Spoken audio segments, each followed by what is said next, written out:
വിവിധ ആവശ്യങ്ങൾ ഉന്നയിച്ച് SPT ജീവനക്കാർ ബിഷപ്പ് ജെറോ നഗറിലെ SPT ഷായയ്ക്ക് മുന്നിൽ കൂട്ടധർണ നടത്തി. ഡിസംബർ 1-2 തീയതികൾ നടക്കുന്ന ദേശവ്യാപകമായ പണിമുടക്കിന്റെ മുന്നോടിയായാണ് ധർണ നടന്നത്.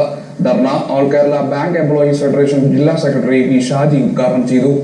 സബ് സ്റ്റാഫ് നിയമനം ഉടൻ നടത്തുക, കമ്മീഷൻ പദ് SBTയിൽ അനുവദിക്കില്ല, പുറം കരാർ വൽക്കരണം ഉപേക്ഷിക്കുക, SBI മാനേജ്മെന്റിന്റെ തൊഴിലാളി വിരുദ്ധ സമീപനം ഉപേക്ഷിക്കുക, ഉഭയകക്ഷി വേതന വ്യവസ്ഥ മാനിക്കുക, ഏകപക്ഷീയമായ അടിച്ചേൽപ്പിക്കൽ നയം ഒഴിവാക്കുക എന്നീ ആവശ്യങ്ങൾ ഉന്നയിച്ചാണ് കൂട്ടധർണ സംഘടിപ്പിച്ചത്. SBT ജീവനക്കാരോടുള്ള അവഗണന അവസാനിപ്പിച്ച് ജോലിഭാരം കുറയ്ക്കാൻ മാനേജ്മെന്റ് തയ്യാറാകണമെന്നും ഷാജി പറഞ്ഞു. അസോസിയേറ്റ് ബാങ്കിലെ ജീവനക്കാരുടെ മാത്രം വിഷയമല്ല, ഇത് all India bank employees association ഏറ്റെടുത്തിരിക്കുന്ന സമരമാണ്. ഈ സമരം നമ്മൾ വിജയിക്കുക തന്നെ ചെയ്യും. നമ്മുടെ ഈ പ്രതിസന്ധി അതിജീവിക്കുക തന്നെ ചെയ്യും. സഹാക്കളെ, നമ്മൾ വലിയ സമരത്തിലേക്ക് പോവുകയാണ്. വലിയ സന്നാഹങ്ങളോടുകൂടിയാണ് നമ്മൾ സമരത്തിലേക്ക് പോകുന്നത്. നമ്മൾ ഡിസംബർ 1-2 തീയതികളിൽ രാജ്യവ്യാപകമായി ബാങ്ക് ജീവനക്കാർ പണിമുടക്കുകയാണ്.